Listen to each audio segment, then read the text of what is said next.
Hello, everybody, and welcome to another episode of the Defending the Early Years podcast.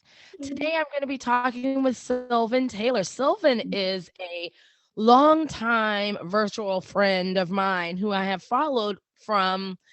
I think when I met you, Sylvan, you were running a wonderful home based program. It Yes. was Sprouts Preschool. Yes. And I know it was amazing. It was so inspirational.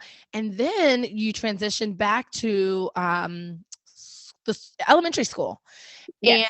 And your position now is a school-wide enrichment teacher. So Yes. welcome, Sylvan. And I can't wait to hear about your journey and about this position. And what does it mean? Because I don't think we have that where I live. So welcome. Awesome. Thank you. Thank you, Kisha. I'm excited to be here talking about this. So I first met you when I had delved for several years into the world of early childhood and was running a home-based play-based play school in my home in Louisiana, which was an amazing kind of happening in my life. Prior to that, I had been an elementary school teacher for 10 years. I took that time due to some disagreements, I'll say, in philosophy between myself and the Baton Rouge, Louisiana schools, and the fact that I had young children of my own and was able to build something that was really beautiful for myself and those families. And then when we moved back to North Carolina, which is where we had been prior to our time in Louisiana, it was a reasonable transition. My kids were both in elementary school at that time to come back to the really amazing public school where I had taught prior to that sort of stint in my life. So I'm a school-wide enrichment teacher, which is not a position that a lot of people have heard of. You can, if you're interested, and you or anyone else who's listening, just kind of do a quick Google of school-wide enrichment model. It comes out of some theorists at University of Connecticut. Joseph Renzulli and Sally Reese are professors in the gifted education and creativity education department, Love University of Connecticut.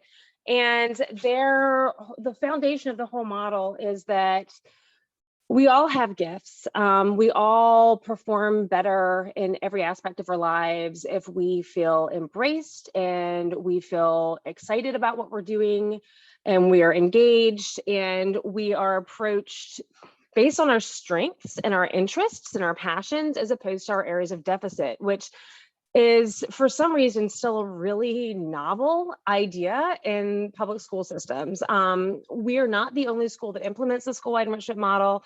It's being implemented in a lot of places, and in some places completely supplanting traditional gifted education programs, which are fairly or unfairly, and I'd say in a lot of cases fairly, characterized as being elitist. Yeah.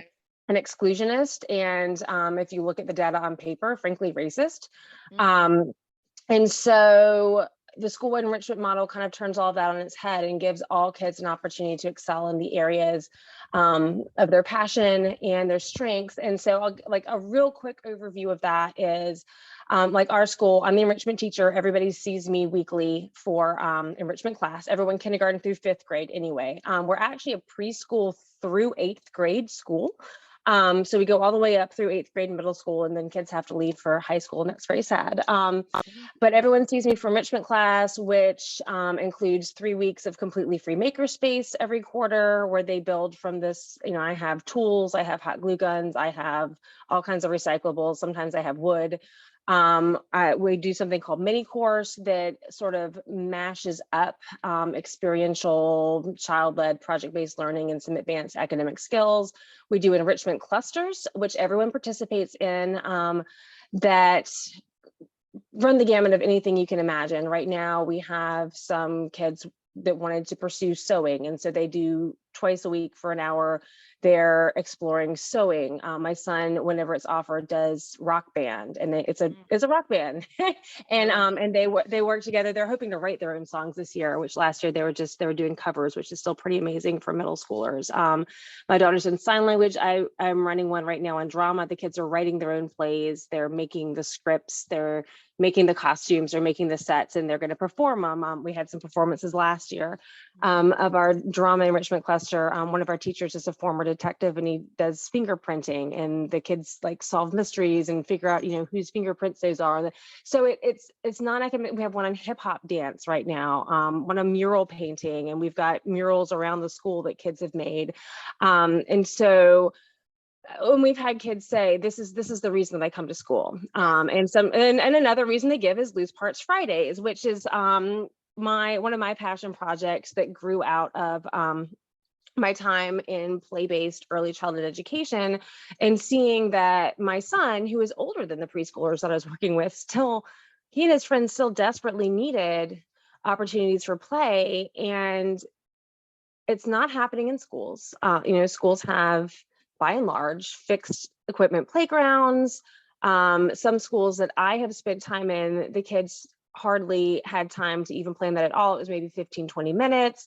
They're walking laps, or they're in some sort of organized game. They're not making their own choices. And then if they are able to make some choice, it's, put down that stick, don't dig in the dirt, Very regulated. Exactly. And they're not getting it at home either. And that seems to be the case. I mean, you talk about this, you talk to people about this constantly on this podcast. Either their parents are scared to let them play outside for real or imagined reasons, Yep. or they're overscheduled because they feel like that's how you're going to get into Harvard. And that's the most important thing, right? We're going to go to violin lessons, we're going to soccer, and kids aren't playing. And we know, and everyone who's listening to this knows all the things that they're missing out on. And so the Loose Parts Fridays, which I think are one of the most unique things, it's not an official part of school-wide enrichment model, but I feel like it blends really nicely, and it was an easy sell. I have amazing administration. Shout out to Andy Lesterniles if he's listening to this right now, who is really good at listening and saying, this seems valuable. Yes, I trust you to do this, which I'm very fortunate. A lot of public school teachers don't have that. And it's been a lot of work. Linda Kinney from the North Carolina Zoo, if anyone is in a distance that they can go visit the Kids Zone at the North Carolina Zoo, it's an amazing natural play space with loose parts and water features and just everything. It's amazing. She's cultivated a fantastic space for kids there. She has a master's degree in play work. And she comes out yearly now to train my new volunteers. We're able to require 1 hour a week of parent volunteer time of our families. We are a magnet. So we're purely public school. We're entirely lottery based, and parents can opt for their kids to come to our school. And those who do have to do some sort of volunteer time. And that's an area where I'm extremely fortunate and privileged. And I have parents who've become really passionate about this too. And so they're trained by Linda. They're supervised by me. I now have some of my more senior volunteers who are mentors that I know are really great with the kids and understand play work as best someone who doesn't, have a specific degree in that area does. But, you work with people all the time who know in their heart and soul that this is right. Yes, this is right. This is what kids need. This speaks to what I did in my childhood. And, a little training and support. And, we've got now a wonderful group of parents who go out and they facilitate play on our playground. And that's for everybody, kindergarten through 8th grade. Preschool has their own playground, which does have loose parts components at all times. Not quite the same huge level that we have for kindergarten through 8th grade. But I mean, the 8th graders are out there and they're building swings and they're building hammocks and they're building forts and they're bucket drumming and they're dressing each other up in these crazy outfits and making hats out of old, it's awesome to see big kids playing. So and how has this, the loose parts in the enrichment, how has it affected their academic portion of their schooling? Do we see any differences, any changes in the kids since you've started these programs? Yes. And while, those of us who get it, I don't like to speak to it too much in terms of it will increase your academics, but it will. We actually just got some big accolades at the district level for our kids. We've always had strong test scores because we've always had I feel like a better philosophy on how kids learn than many other public schools. So our scores were always good. But last year, after 2 years of implementation of loose parts and 1 year of really doubling down on the enrichment clusters and the other, what anyone would call non-academic parts of the school day, we were specifically lauded for how high our third grade and eighth grade test scores were and for the growth overall in our school. Like we were getting accolades at the district level. Mm. And I would tell anyone who asks, well, how did you do it? That's how we did it, you know? Yeah. Yeah. And so So do you feel like when you were talking about parents are involved in the volunteer work and the training that they're getting and to me it feels like there's a deep sense of community happening there. Does mm, it change the culture of the school itself? yes, absolutely. Absolutely. And I think those of us who have spent time in early childhood, especially know the value of that. I mean, I feel like you get a little bit more of that when you're working with younger children and they're coming and they're dropping them off every day and you're seeing them, the value of the parents knowing each other, knowing Mhm. each other's kids, and feeling like they're connected and valued at the school level. And that goes two ways too, right? We're a very diverse school racially and ethnically, not as much socioeconomically, but we have some plans in place to really increase that diversity as well. But kids seeing each other's families in full representation, like you're seeing other people's moms, dads, grandmas, grandpas, whoever's able to come there and be part of the school, it benefits everybody in ways, some of which are almost intangible, right? Yeah. And then as a parent, my kids are there. I have a fourth grader and an eighth grader. um I see the value both as a teacher and as a parent of just, I know their teachers, they know me, I know their friends' parents.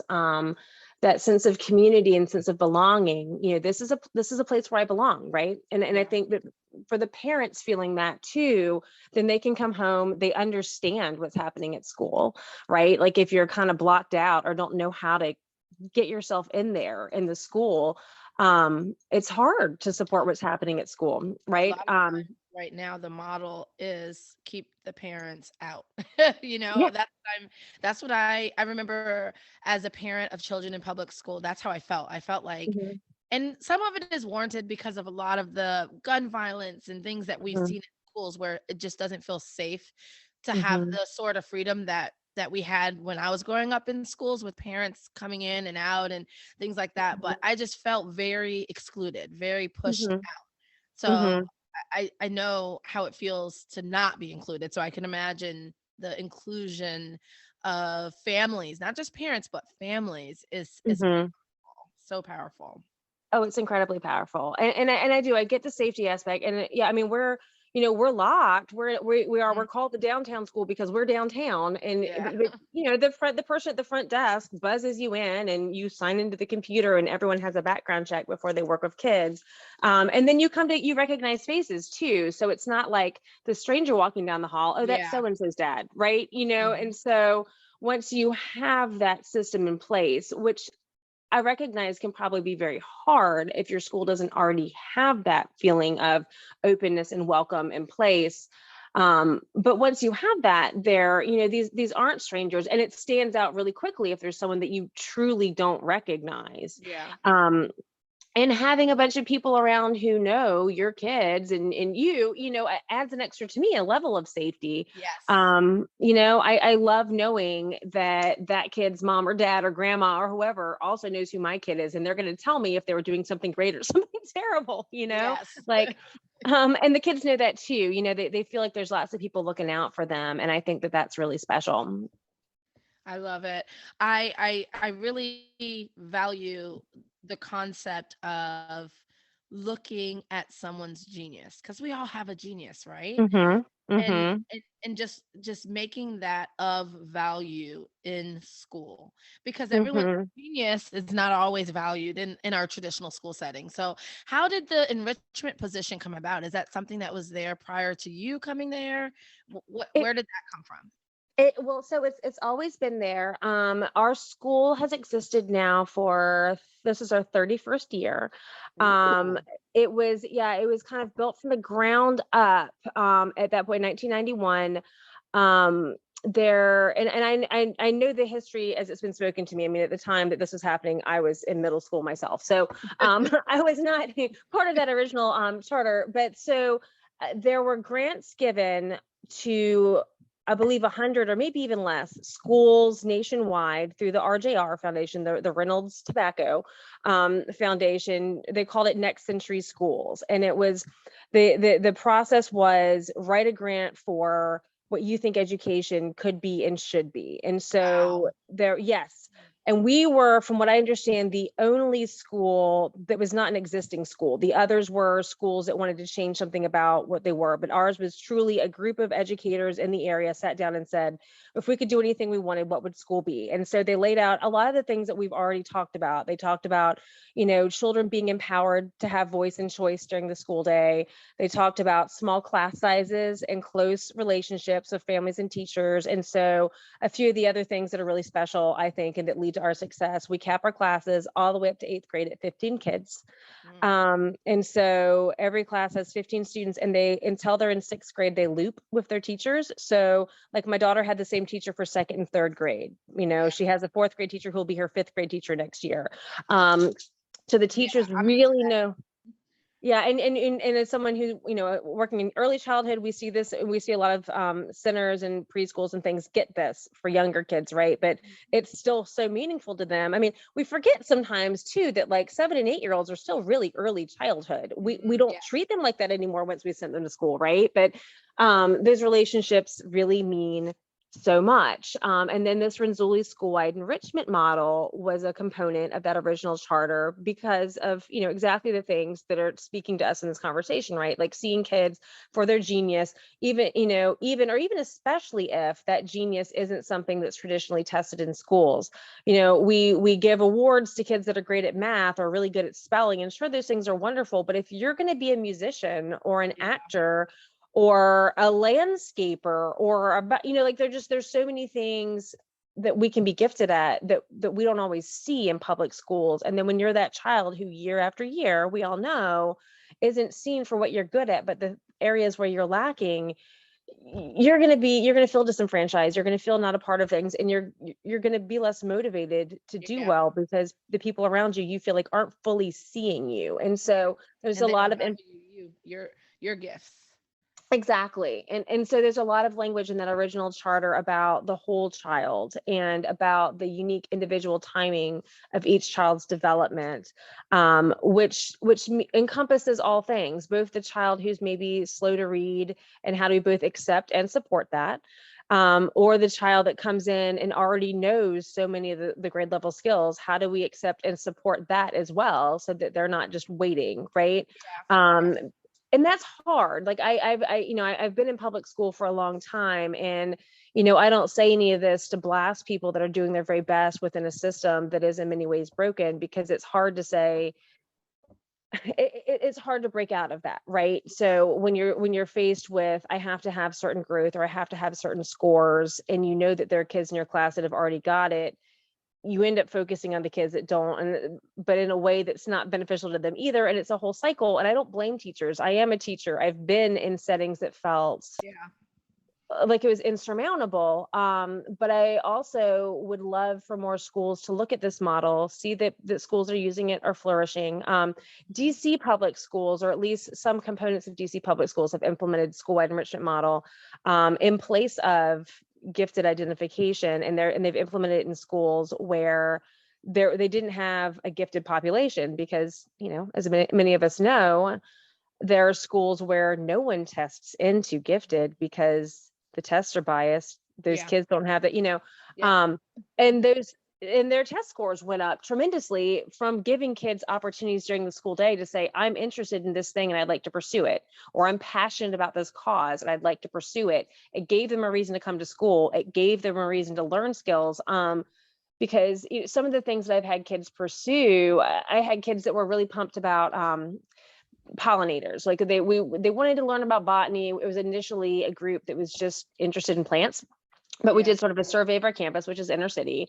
And they were like, this is all concrete. Like, I hardly see any places for the bees to come. And so one of the kids said, well, I'm going to write to the mayor. Well, then, okay, you can need to write to the mayor. How do you write a letter to the mayor? And so we sat down and we looked at what a business letter looks like and how do you compose that. And then when it was done, I sent it to the mayor. And a couple of weeks later, he wrote back to her and she came running into my classroom. It wasn't even her time. And she was like, look, he wrote back. And we and we read it together and he says, I support your idea, and here's what I think you could do. And so then she got these other kids pumped up about it, and suddenly we have a new group that is all about turning this area behind the school where people had Mhm. kind of been illegally parking into pollinator gardens. And they found out who owned it. They wrote to the city gave them a lease. The lease is basically to the kids for us to build raised beds, and now we grow milkweed back there, and we have monarch caterpillars, and the kids can look at that and say, I did that. We Yeah. have Amazing. I was gonna Yeah. ask you, how did the different studies or activities or experiences come about? And that's a great story. You've answered the question that it comes from the children. It does. It comes from the children. By and large, kids will request certain things. Like, we had kids that said, can we please have a newspaper as one of our enrichment clusters? And so we put that in place. The one that currently is hip hop, dance, and culture. A kid said, can we have one on dance, especially hip hop dance? Like, she had typed it out and it was like all capital letters. The band came from a teacher asking my son, who wasn't that into a lot of the choices, what would you like to have? And he was like, well, I play guitar and bass, and it would be really cool to have that. So a lot of them came from teachers. As we do surveys, what are some things that you'd like to do?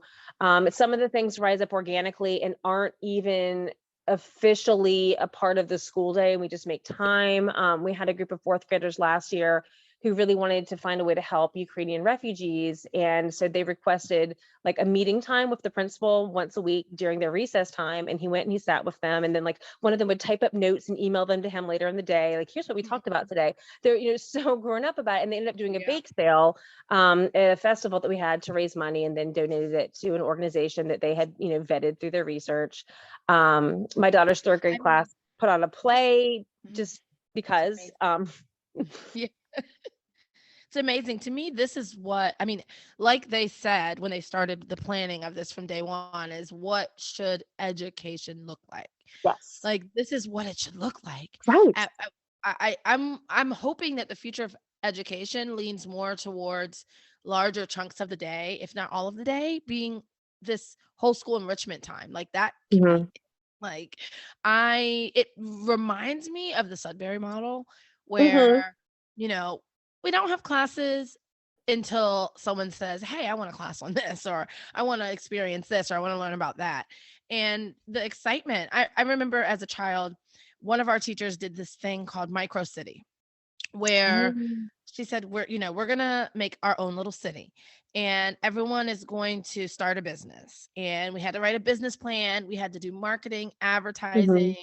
we had to make a commercial, we had to set up shop, we had to write a shopping list, we had to earn money in an account by doing all Mhm. those other things, and then use that money to buy our material. I mean, it was just this big cycle of really what it's like in the world. Yeah. And I learned more from that experience and remember more from that experience than I can tell you from any classroom sitting in. So it's just like, why can't more of school work like that? Why can't it Yeah. just be enrichment? Can we just enrich? Exactly.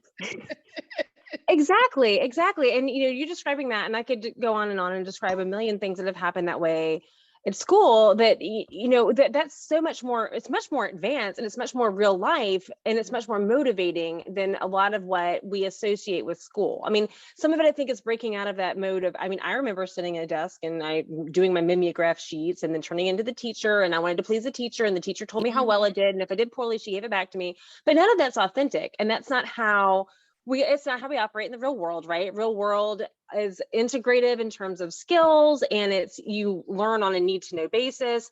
And I mean, we are a public school, and because we're a public school, we take the state tests. And so there are some periods of the day that are traditional traditional instruction. However, there's still, this begins to infuse Yeah. just the way that you teach, right? And we're an open floor plan concept. People come, they take tours, and there's sort of this like buzz all over the school because you can hear everything going on. And even that is sort of a lesson in authentic self-regulation. Like if you get too nuts with whatever you're disturbing, not just this class, but the one next to you, and like there's all these like little real life, like that's how it works in real life things, as opposed to the teacher saying you do this now. And Yeah. There's but yeah, natural reasons to do it. There's natural reasons right, to. right. And again, part of a community, which is Yeah. the other thing. When it's so hard to talk to someone who's deeply indoctrinated in traditional classroom control Mhm. about how, well, no, if you build a community and you focus on your role within that community and making everyone feel safe and giving everyone a voice, that's so much more powerful, and it lasts even if you have to step out of the room for a moment or whatever, as opposed to traditional discipline, which there's sort of, when you're more authentic with children, and children are allowed to be more authentic, and I'd love it to become like a true Sudbury model, which I'm not sure. There are compromises in public schools, and so that's an area where sometimes I feel a bit out of step, where I used to be heavily involved in play, because I had my wonderful dirty toddlers in my yard and I could do Mhm. whatever I wanted. I am in a public school, and there are some areas that are perhaps compromised. I mean, I can't speak to any one specific thing that I feel like is huge or egregious. I think that what we're doing is beautiful and worth any compromise because it is a public school. Yeah. No one has to pay to go to Yeah. our school, right? And we're reaching all kids. I wish more people would look to our model and see, oh, this would work great in my Works. school too. Right. Yeah. It works. And It works. what what you just said about you wish more schools would see what you guys are doing and see it as valuable and take it on themselves. Is there like a blueprint? Like how do people see this? Where you Okay. know what I mean? Like Um, I just want people to see it and yeah. see that it works and say, all right, step one, we do this. Step, how Right. to make this shift. Do you have Right. insight Um, on well, much like anything else that is authentic, there's no really clear cut, you don't have a yeah. bulleted list per se. There's a lots of web resources and textbooks out there, school-wide enrichment model, Joseph Renzulli. But a lot like, probably a lot of listeners are familiar with Reggio Emilia, and you know how that works, right? Like if you go, you observe, you can draw, you can take notes, but you can't take pictures and you can't expect to replicate, right? Because Yes. you aren't Reggio Emilia, you are Baltimore, Maryland, or you are Mhm. Winston-Salem, North Carolina. And so you bring your place, your culture, the culture of your kids and your families and everything, and you make it your own. And school-wide enrichment model is that way. We are a model school-wide enrichment model school. And I believe we're listed on a website somewhere for that. We and so You guys people do should. tours and things like that for We do. administrators looking? We do. Yeah, we have, and we should have like a set tour schedule, which is mostly for, prospective families. Mhm. But we do tours. We'll be doing them throughout the year, but especially during application season. We have a website. If you Google the downtown school, Winston-Salem, North Carolina, we're there. It's a complex, like, like, I don't know the URL off the top of my head, We'll but we're find easy to it. find. Yeah. We'll Um, find it. yeah, I'm always happy to friend people on social media. Sylvan Taylor, on Facebook or Instagram. A lot of it's my own personal kids, but a lot of it's professional, and none of it's anything that's weirdly personal. So people can feel free to Mm. reach out to me personally that way. If you go to our school website, you can find my email address. It's SE Taylor at WSFCS.K12.NC.US, which probably no one listening is jotting down, but you can you can find me on the internet. Um, Well, speaking and of finding things, yeah, how does a school like the downtown school find these amazing teachers? Like what is the process of that like? And what are the requirements to be a teacher there? I'm going to assume that it's the same as any other public school, but then how do you find educators who are um accepting and excited about this different model? Well, we do. Our interviews are committee interviews. So anyone who is interviewing for an open position, which we do advertise, with the district like any other school would, but we sit down and we have set questions and then just sort of a conversation, to get a sense of that person's understanding of our philosophy and then get an understanding of their philosophy. And that committee is made up of really any faculty members who would like to be a part of it. I always sit in on the committees because I think it's really important. Um, and a lot of it's word of mouth. I mean, we just this year had, you get waves of people retiring and things like that, right? We had the biggest turnover that we've had in years this past school year, and so we hired a lot of new people over the summer, and they were mostly word of mouth, people who knew someone who either taught at the school or had kids at the school, and the philosophy spoke to them. We have multiple transfers from within the district who were only looking to leave their school if they could come to us because our philosophy spoke to them. Um, and that shines through. It shows, you can just tell when you start talking to somebody and they light up, Mm-hmm. hearing about the things that are different. And oh my goodness, basically, oh my gosh, now I can come here and be myself. Yes, exactly. Um, The right people, yes, the right place because it's already a part of them. Like it's already what they believe. yes. And those people are out there and they're looking for their home, right? Mhm. And so by and large, that's what it is it's people here knowing what we are and how we do things, and then getting candidates who that speaks to them. Yeah, Wonderful. yeah. Thank you so much. I'm so revved up. It's really cool to hear all of what you said because a lot of it resonates with me in my program, and I just wish that there were somehow to get the administrators in the school systems where Hmm. I live on board with this. I mean, Yes.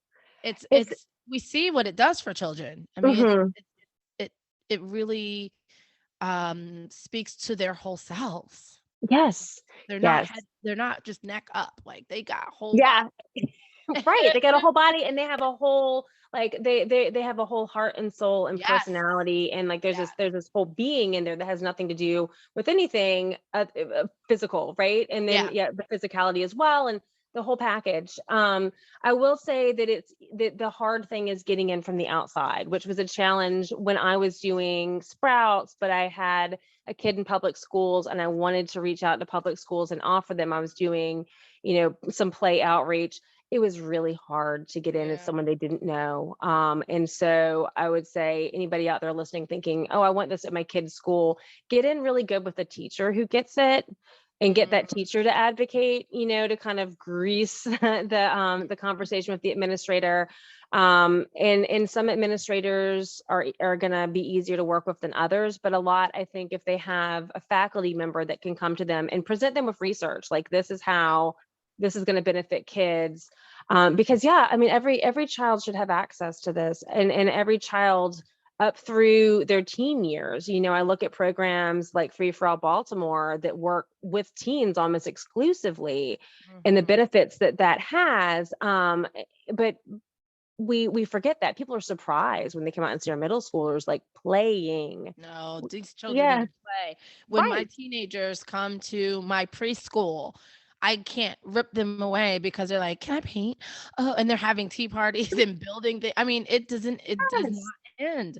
It does not. And in fact, let me just say that the parents, every tour I have, at least one of the two parents asks, "Can they play?" Or right, one of these for adults because as humans, we just need that. We need to play. We are yes, wired to collaborate and engage and be creative and have that's why we still have hobbies. That's why we have these, I know so many people that retired recently from early childhood only to like realize they're these amazing creative artists. Like they're all doing some of them are doing like music and painting and making things out of driftwood. It's like what? And you just realize that we this is not just in childhood. This is like lifelong that we're creative beings, that yes, it's part of being that we have human. passions. Exactly. So I just want to thank you so much. We could talk about this forever, but our time is up. Yes. I want to thank you so much for being here. Thank Everybody, you. please look into this because our big kids need play too. Thank you, Yes. everybody. Yes. Bye bye. Thank you. Bye.